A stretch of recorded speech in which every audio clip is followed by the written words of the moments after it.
We are live. Coaches. Blow the whistle, ay. Blow the whistle, ay. Blow the whistle, they can't hold a flame against you, ay. Blow the whistle, blow the whistle, blow the whistle, got the game, it ain't no issue, yeah. Blowing the whistle, I had enough with you, the championship, it is gone. Ain't listen to you, I can't give it to you, cause you don't know what I've been on. This is the Coaches Pod. What is going on, everybody? Welcome back into the Fantasy Coaches Podcast. I'm your host, as always, guys, Coach Steve. We have another amazing episode for you guys today. We're talking Week 7 Waiver Wire. Man, I can't believe we've gone through 6 weeks already. It's insane, but here we are. And, of course, we have Coach Tyler on the show today. What's going on, Coach Tyler? What's up, guys? Yeah, it really is crazy how fast the season has flown by. You know, lots of injuries already, so we're looking at those waivers heavy. Yes, there's a ton of injuries after this week for sure. There's a lot of definitely some big names for sure that have gone either on IR or were hurt in Week 6. But thankfully, we only have two teams on bye this week, so we don't have to worry about bye weeks as much this week. It's just the Bears, which again, that was a pretty big fantasy performance from them this past week, and of course the Cowboys, which was not such a big fantasy performance. So in terms of bye weeks, we don't got to worry about anything. It's just the injuries, which it just seems to be getting worse and worse every single week. So we're going to go through the injuries from this week in here, kind of talk about some of those, and then we'll give you guys some waiver wire advice for each positional position and try to help you guys, savage the week here and get going. So let's get started here. As always, we're going to go through the news and injuries first. I'm going to go through the injuries, and then we'll talk about them, Tyler. So first off, Marvin Harrison Jr. suffered a concussion in this game this past weekend. Jerome Ford, hamstring. He is considered week to week. Dontavian Wicks, shoulder injury. He's also considered week to week. Travis Etienne. There's a lot of hamstrings this past weekend.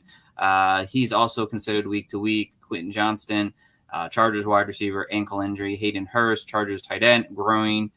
Chris Olave, early on in the game, concussion, fumbled the ball, gave us negative points for the day. Not a great outing for him. Dallas Goedert left pretty early, caused a hamstring injury. Tajay Spears, hamstring injury. He is considered week to week. So all my Tony Pollard shares are going through the roof. And, of course, Rashad Shaheed is dealing with a knee injury. And if I'm not mistaken, they played this Thursday night against the Broncos.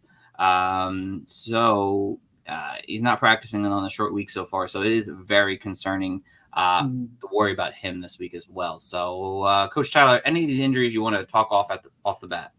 Yeah, the concussions don't really scare me all that much. I will be honest, I didn't see clips of the Marvin Harrison or Chris Olave concussions, but I also haven't heard a ton of, terrible news on them. So I would assume that at most they're missing this upcoming week. But after that, they should be fine. There's a chance that they get through concussion protocol.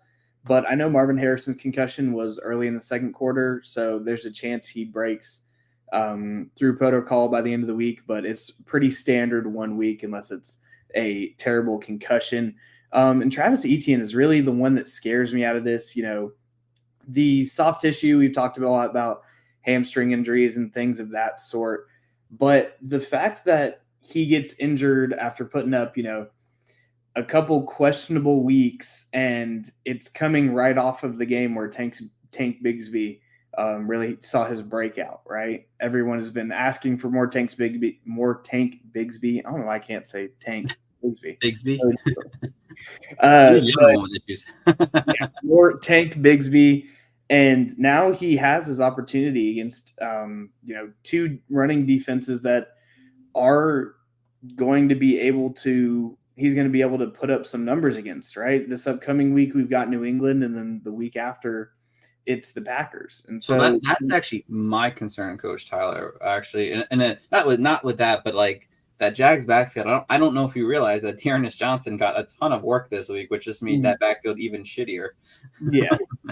So it's, the question of who's going to be the guy taking the bulk of the carries in the Jacksonville backfield obviously just got a lot more questionable because we don't know when ET is going to be back. And obviously he's the number one on the depth chart when he's healthy.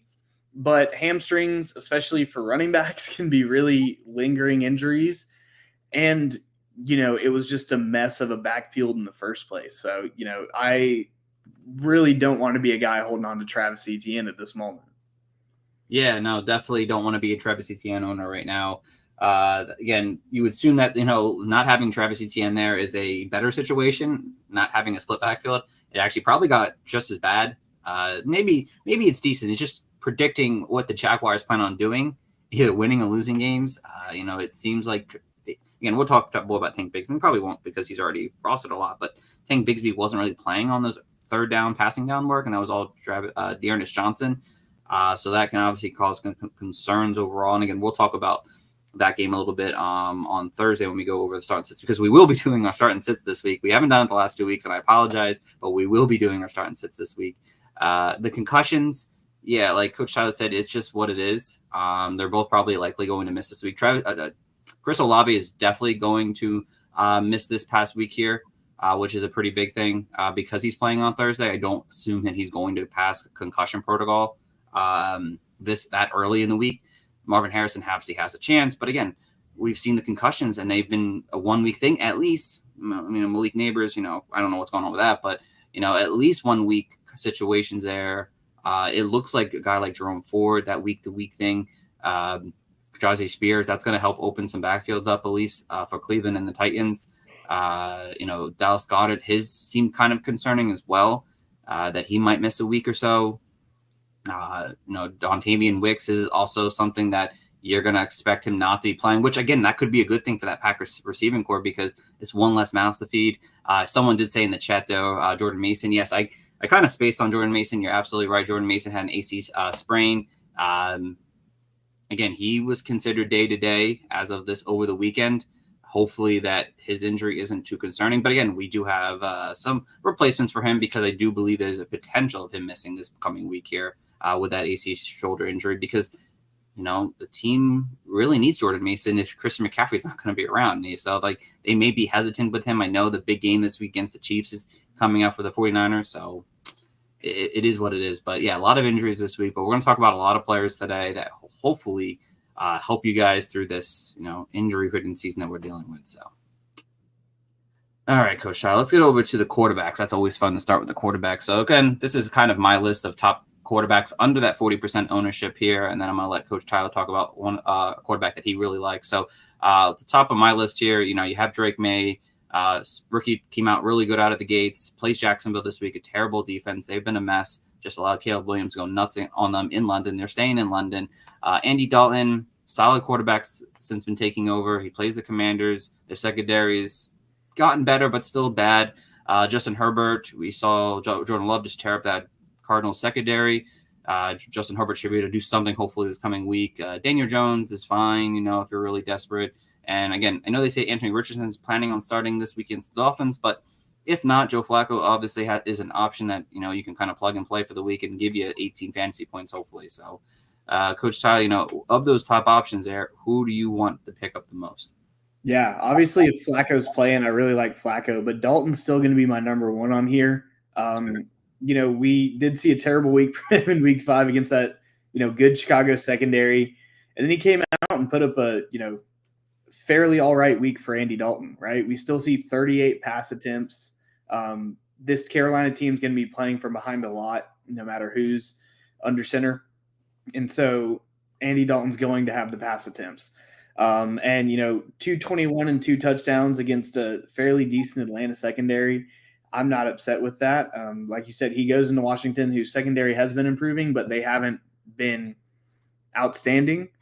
And, Dalton's continuing to find his foothold in what this offense is and what it's looking like as him as the starter. But I am not upset with those numbers at all. He has a couple more difficult matchups after this week, going to Denver and then playing the Saints, both defenses that have looked fairly good this season. But Dalton's still going to be my number one off this list for those under 40% guys. I know the passing volume is going to be there because they're going to be playing from behind, and he's got the ability to do something with that volume and usage. Yeah, and that's fair. And Andy Dalton has been pretty solid for fantasy owners outside, I think, the 1 week when he got benched. I think it was, I forget what game they were playing. I think it might have been the Bengals probably. I think it was no, it's not the Bengals game. I forget what game it was. But outside of that, he's been pretty solid. I get it, but I really do like Drake May. I was very impressed with the throws he made. He has that rushing floor, and if Ramondre Stevenson is going to be out another week here, he has a potential to maybe lead this team in rushing once again here. And we saw Caleb Williams last week run against Jacksonville, so Drake May might have that same opportunity. Again, those are the top guys, but if there's a Caleb Williams, a Geno Smith, a Jared Goff, those are the guys I prefer to pick up this week and start over any of these guys. I know Caleb Williams on a bye, and if you can hold Caleb Williams through his bye, I would absolutely do it. His matchups coming after his bye week are fantastic for him. He's growing as a quarterback, but those other three guys definitely worth considering for right now in fantasy. Those dynasty owners, again, there's really not really great quarterbacks, unfortunately, to go out there and pick up right now. Again, Mason Rudolph, is he still sitting out there with Will Levis playing so bad? Again, Drew Lock, if Daniel Jones continues to maybe not do as great as they want and they have a chance to actually do well, those guys in dynasty should be rostered right now in Superflex leagues that you're looking for as a potential replacement option for fantasy right now. So quarterbacks are okay this week. Not the best. So hold on one second here. That's interesting. Bills are bringing up Frank Gore Jr. to his first NFL game. I wonder if that means James Conner isn't playing. I don't know. We'll have to wait and see if that becomes a thing, but not yet. James Conner is at this moment still game time decision. So, all right, over to the running backs here now. There's a lot on this board here, so I apologize if it looks small here, but I'll name off my top 5 right now for this coming week here. And again, these are guys under 40%, everyone. So Ty Chandler. I know Aaron Jones. I think he was at practice today, but he is dealing with that hip injury. Got to know understand that he may or may not be playing this coming week. Ty Chandler would be an instant starter for this Minnesota team who's been doing very well. Isaiah Guerrero, like I said, we don't know what's going on with Jordan Mason's injury. He may or may not miss a week. He could be very playing this week, but if he is, this guy gets an opportunity to show off his skills. Again, he wasn't too great in this game on Thursday Night Football, but he did have a 70-yard run.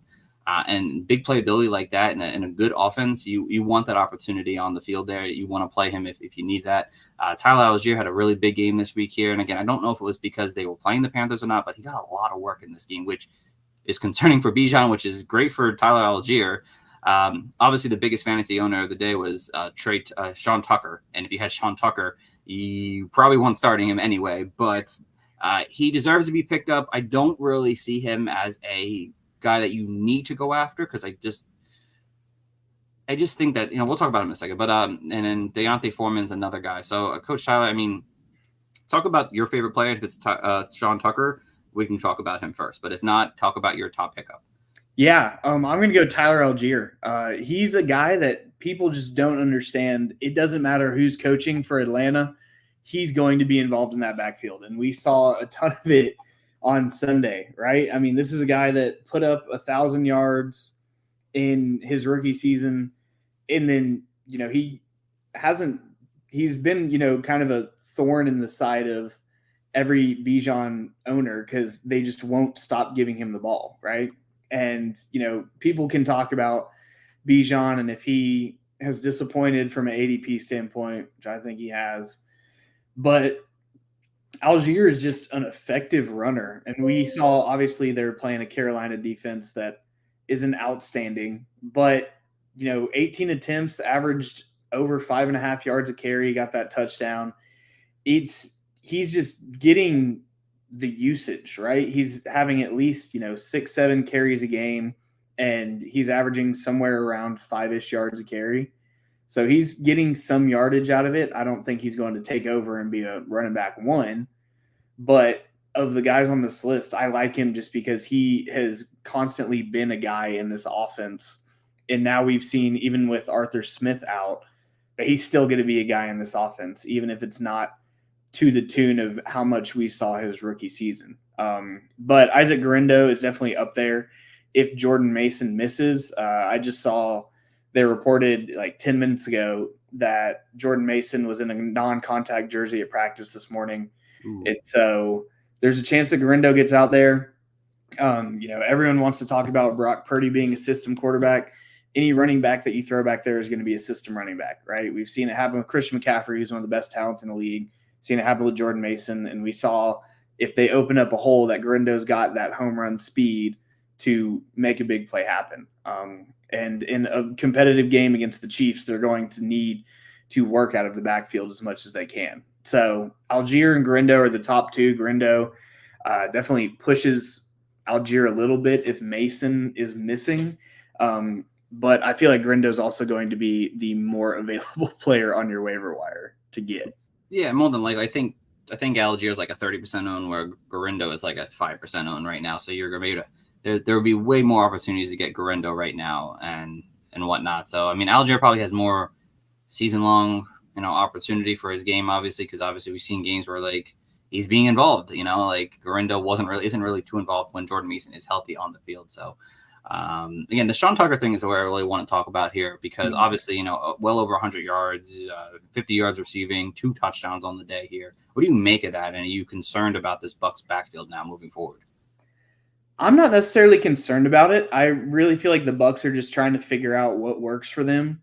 And I mean, we see Sean Tucker. He had 3 touches in the 5-ish games, if you want to even call it 5 games, before this past week, right? We see a rushing attempt in week 3 and week 4 where he played 2 and 8% of snaps, and then a reception in week 4 against Philly. Now, obviously, he blew up, had this outstanding game. He's RB1 on the week as of right now, pending Monday Night Football, which with how the Jets O-line has looked, I don't think anyone's going to beat him for that. But I see it as a boom game. I don't see it as a game that's going to tell us who's going to be the guy in the backfield. We also look at the Bucs opponents coming up, right? Before they have a week 11 bye week, and heading up into that, they go Baltimore, Atlanta, at Kansas City, and San Francisco. I don't care who the running back is in this backfield. I don't want a guy with that 4-game stretch, especially if, he's the number 1 waiver ad or waiver pickup on Sleeper right now. People are probably going to be paying a good amount of fab money if you're in a fab league, or if you have the number 1 waiver priority to get this guy. And he's not a guy that I want to pay that for, not only because this is the one time we've seen it. And obviously I love Sean Tucker at Syracuse. He's one of my favorite players for the sole fact that he goes on Twitter after every game and gives a very honest report of how he felt that he played. But it's one big boom game. Obviously they can come out of nowhere and they can happen, but I don't think he's going to be a consistent guy like that, especially with what we're seeing, prior to his bye week, what this next 4 weeks looks like for him. Yeah, no, I completely agree with you. I have him on my list because I think that adding him, if you have a chance to add him just to see what happens moving forward for a week or two, do it. If not, don't do it. Obviously, if you're in need of running back, Sean Tucker probably isn't the most realistic guy to go out there and get right now in fantasy. It's one of the other 3 guys ahead of him, and if I wanted to throw him on this list because I think what we saw, that there has to be some kind of discussion about what the Bucs are going to do moving forward. It is good to know that 111 of his rushing yards came in the 4th quarter. So, I mean, at some point, the Bucs were up by a good amount of points. They were just like, all right, now, Sean Tucker, you're playing well. Let you continue to run the ball. Let's save Bucky Irving, obviously, because he's the number 2 on the team. They don't need to overwork him if they're already up a lot of points, which they were up like 10 points at some point going into the 4th quarter. So Sean Tucker got a lot of work in that game. And obviously, he's a bigger back, so let him run the clock out down the stretch. And, they didn't run the clock out. They continued to put up the points, but, they allowed the bigger back to take on the rushing workload and allowed Bucky to he had a few carries in the 4th, but it was mostly Sean Tucker. So, again, he's someone to consider if you're maybe a contending team and you have a roster spot or 2 to hold on to. But if you're trying to get yourself out of a hole, 1-5, 0-6, 2-4, he's definitely not the guy for you. But one of those other guys are definitely better also. So, yes, absolutely. Your inboxes. Some other option to consider: Kamai Vidal had his first NFL game here. Impressive, 2 catches, 40 yards in his first game. Gus Edwards is on the IR, so he's going to have a role moving forward. And God, we know that, J.K. Dobbins has a history of injury. You never know. You might want to pick this guy up and hold him for a few weeks and see if, God forbid, something happens to J.K. Dobbins. Dearness Johnson, as I mentioned, he was being used at third down, passing down back. Patrick Taylor, we talk about Garendo, but Patrick Taylor was getting very involved in that 49ers offense as well. It could go either way, to be honest. You never know. So he's another guy to think about. Trey Benson got some work in. I think they said James Conner was fine. They kind of pulled him late in the game because of, the team was just so down. Jalen Wright obviously has a most upside. Absolutely. We'll see what this Dolphins team does after the bye week here. Blake Corum, he had some work right before their bye week here. I wonder if they get him more involved coming off a bye. Pierre Strong, we know Jerome Ford maybe not be playing. I know Nick Chubb is supposed to be coming back, but it could still be kind of a three-way split. Roshan Johnson continues to see involvement in that Bears offense, even though he's going on a bye. Emmanuel Wilson, a guy that I very intrigued with, rushing very well in limited touches. Another 50-yard rushing day for him. Again, another guy that just keep your eye on. Tyler Goodson, he kind of outperformed Trey Sermon, and if Jonathan Taylor's out another week, they might make a switch at running back. So those are some other options. Higher percentage guys, and I think, Coach Tyler, you can agree with me. If any of those 3-4 guys, Tyrone Tracy, I said his name backwards because I'm dumb, but Tyrone Tracy Jr., not Tracy Tyrone Jr., Braylon Allen, Tank Bigsby, and Alexander Madison all deserve to be picked up before any of these guys we talked about. I don't know if you're feeling different about that, Coach Tyler, but they all need to be picked up. If they're still out there, pick those guys up. Spend lots of fab money to get those guys if you're in need of running back right now. Yeah, 100%. Yeah. And then obviously those dynasty owners, Patrick Taylor, Dearness Johnson, Pierre Strong, Deontay Foreman, they might be out there for you guys. You might be able to pick them guys up if you're looking for depth at running back in dynasty. So, all right. Yes, Tracy is a RB2 must roster. Yes, I'm still picking him up. I don't care about Devin Singletary. This kid has been lighting up the last 2 weeks. He deserves so much more involvement. All right, so wide receiver. We'll go through that real quick here. My top player is under 40%. Juju Smith-Schuster deserves still to be picked up. I'm surprised more people didn't pick him up. I picked him up everywhere last week. I was impressed what I saw with him. I'm gonna hope that what we saw last week was a sign of things to come. Jordan Whittington, another guy who I liked before going into his bye week here. Cooper Kupp may or may not be back yet. We know Puka's not coming back this coming week here, so Whittington actually had a really solid week in fantasy football, and I think his role could just continue to grow. Demario Douglas, again, looked really great with Drake May here. He's the best wide receiver on that New England Patriots team. Romeo Doubs, definitely someone to consider. I think he is involved in this Packers offense, a very high touchdown outside offense here. I like touchdowns. Give me Doubs. Xavier Legette. Again, just someone else in that Panthers backfield, and they have a really solid matchup this week, so he deserves being picked up here for sure.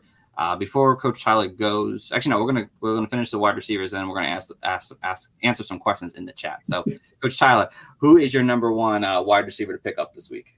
Yeah, I'm gonna have to go Juju. I am a very well-known Juju hater amongst my friends, and I also picked him up off the waivers this past week.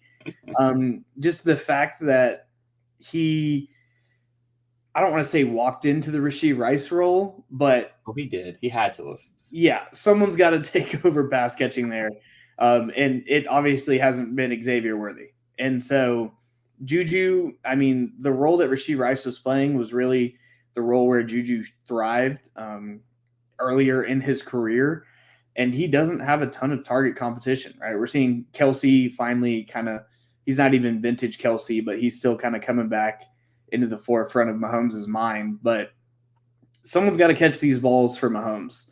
And especially with the fact that the running game hasn't been, overly outstanding. Obviously, Kareem Hunt he came out and did great a couple weeks ago. But I think they're still going to have to go back to that old school Kansas City where they're throwing the ball the entire game. And so Juju's my number one. Just like they said, just like Uncle Ted said right there, Demario Douglas, he's an ad. He's a guy. If you watch Drake May through his career at NC, he always had one guy that he would hyper target that he loved. And that looked like Pop Douglas this past week, right? He plays that sideline well. He runs those quick routes that May can get the ball out. And he had, I want to say it was 90 plus yards and a touchdown against the Texans secondary, who hasn't been, scrubs this season. And so I'm going to go Juju and Douglas as my 1 and 2 there. Just because of opportunity. Obviously, Douglas has the potential for some lower games just because he is playing with a quarterback who just had his first NFL start and he's on a not great offense. But he is a guy I think that's going to get the bulk of the target share from Drake May, and just that opportunity cost makes him attractive, especially if you're grabbing him off of waivers right now before anyone can get to him. Yeah, absolutely. Some other options at wide receiver, if those guys aren't there, Alan Lazard just been consistent somewhat. Rashad Bateman has been playing a little bit better as of lately. Seen two of the last 3 games doing pretty solid. Tutu Atwell, again, if Cooper Kupp continues to be out, he's been pretty solid with Whittington. Gabe Davis, had 2 touchdowns this past week here. It's not something I really want to consider consistently, but he's out there. Darius Slayton, if God forbid, Malik Neighbors out again. He's had 2 great weeks without Neighbors on the field. Michael Wilson, if Michael Wilson's out there, he might be a potential opportunity with Marvin Harrison potentially out this week. Ray McLeod's been solid. Bud Means, Saints wide receiver, rookie wide receiver. They could be out without Rashid and Olave this week. So Bud Means looked decent this past week here. He might be the number 1 wide receiver on this team, and Patrick Surtain's not playing for the Broncos, so that means the secondary is going to be a little bit easy to handle. So that could be an option for you as well. Higher percentage guys, obviously, I'd want these guys first. Josh Downs, Christian Watson, Keon Coleman, they're in that 50% range there. So definitely guys I'd consider for sure. I think I might want some of these low percentage guys, but those are other guys to consider. In Dynasty, Kayshon Boutte, he's had some decent plays with the Patriots over the last few weeks here. And he played the most snaps out of any Patriot wide receiver this past week. So he might have gotten some love from the coaching staff. Devon Vale, he had a pretty decent week here. Josh Reynolds was out this past week. Christian Wilkinson, obviously, the Raiders situation. They didn't have Devontae Adams. Jacoby Myers dealing with an injury. Trey Tucker isn't probably a true wide receiver, so he got some work this week. Noah Brown, Jalen Coker, Bud Means, all dynasty guys there that could also be on your dynasty radars, that if you're playing in dynasty leagues, they might be potential pickups if you're looking for depth at wide receiver. So a lot of guys out there, Coach Tyler. Let's get back to the questions real quick before we get to tight ends. Hey guys, we need a little help. Daniel Jones versus the Eagles or Drake May versus the Jaguars for week 7? I'll have to go Drake May on that one. Yeah. Jack's defense has looked so bad that I feel confident. And if he was able to throw, I think it was 3 touchdowns last week against the Texans defense with the amount of, and I mean, that was with, 3 turnovers on his own. But if he's able to do that against the Texans, I feel confident in him going against the Jaguars, even if they have a quote home field advantage at their second stadium in London. Yeah, they did stay there this past week here. So, I mean, they're going to get that sort of like time advantage. But I agree with you. I think Drake May is definitely the answer here. I'd want to start Drake May and hope for the best, because I think the Jags defense is just so horrible. And I don't think they're going to fix themselves in a week span after just getting destroyed by another rookie wide quarterback. So, right. Another question here. Josh Downs or Jalen Tolbert? The rest is waste of time, in my opinion. I'm going to go Downs. Yeah. I prefer coming back. I want Josh Downs. Yeah. Even with Richardson coming back, I feel like he gets too open that Richardson can't miss it. Yeah, I mean, well, they talked about Richardson and Downs being very well connected at training camp this past year here. And obviously it doesn't seem like Michael Pittman and Anthony Richardson have a connection whatsoever. So, I want Josh Downs. I mean, they need someone in that passing game to produce, and he's the only one since returning from injury in week 4 that's actually produced points on the field. So I would prefer Downs. Tolbert's too up and down for me. He's definitely the third option in that team here, and they may be making switches in this bye week. So, all right, and then finally our tight ends here. All right, the tight ends are not that impressive, obviously. If you're looking at tight end, Zach Ertz, started off slow, but had a really solid week in week 6. Cade Otton continues to be a decent option. Not great, not bad, but decent. Hunter Henry, he got a touchdown this past week here. He's got the new quarterback situation. Noah Fant's had 60 yards in 2 of the last 4 games. That's definitely something there for sure.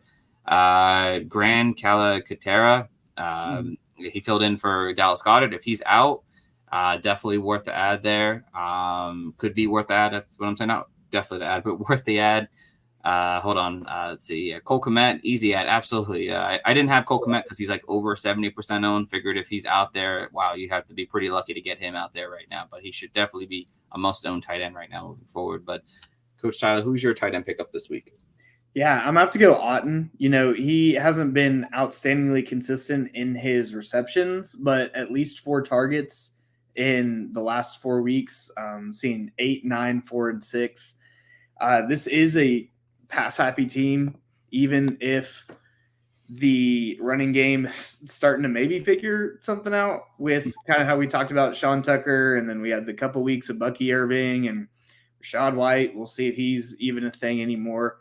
But Otten, just this year with tight end, I just want guys that are getting the target share, because outside of that, everything else has been extremely unpredictable. But if I know that I can get a guy who's going to get at least 4 targets in a above average offense in Tampa Bay, I'm perfectly happy grabbing that.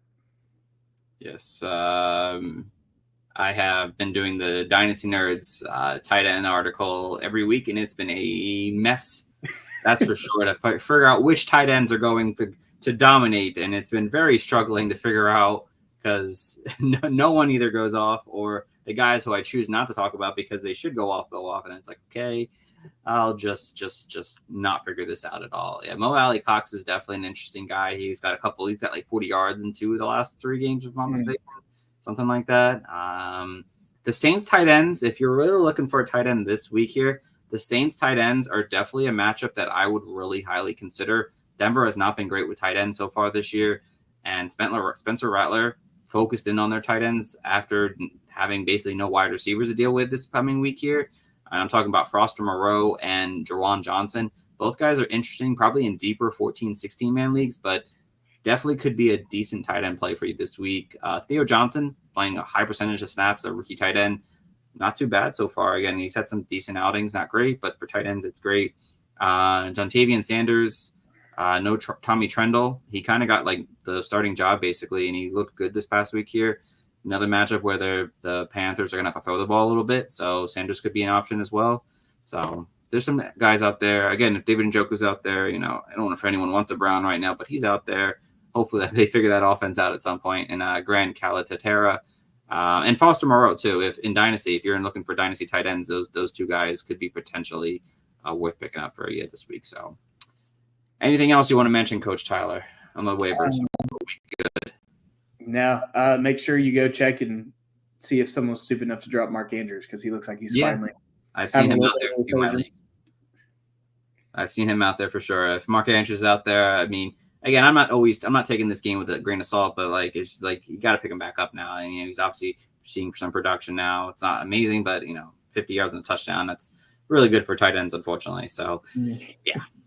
But we're going to wrap things up tonight, guys. Again, our Monday shows are really quick and easy here. Coach Tyler, is there anything you want to say in general before we get going? Yeah, go check out Dynasty Nerds. Like Coach Steve said, he actually does a lot in season with the Dynasty Nerds. And, I work on more of the Devy side, so I'm focused on our 2025 stuff already. Make sure if you're in Dynasty, go get your 101 overall so you can get Ashton Genty. But yeah, go check out Dynasty Nerds. Use code COACH when you get over there. Get into the Dynasty GM. Helps with trade calculators, looking at your league, different values on players. Go check out the Dynasty Film Room. It's where I hang out a lot of the time over there, just watching film of all these college guys who are going to be in these conversations in the next year or 2. So it's really fun to get into that. But yeah, go check out the Dynasty Nerds. Thank y'all for tuning in, whether you're on our YouTube, watching us, or listening to us later. Yeah, absolutely. And again, we appreciate you guys for tuning into the Fantasy Coaches. As always, guys, I apologize that we've missed back-to-back start and sit shows, and that's my fault. But I can assure you that will not happen again. We will be live this coming Thursday here. So we will take advantage and try to give you guys some start and sit advice, obviously around the same time frame, 6 p.m. Eastern Standard Time. And again, we'll be doing this moving forward. And again, check out our show on the YouTube channel. It's a really great slideshow we always present for you guys, give you guys a visual effect to the podcast. And if you're listening live on, Spotify, wherever you listen to your podcast. We appreciate you guys too. If you could like and review our show, we greatly appreciate it because we're here to help you guys. Yeah, we do this for free. We don't get paid to do this, so we want to help you guys try to win championships by giving you guys the best potential advice. So we thank you guys all for listening. Tune in until next time, everyone, and you guys all have a good one. Oh, my thing's not working, but have a good one, everyone. So. Back to back is not far-fetched. We got a couple of Clark hands. I've been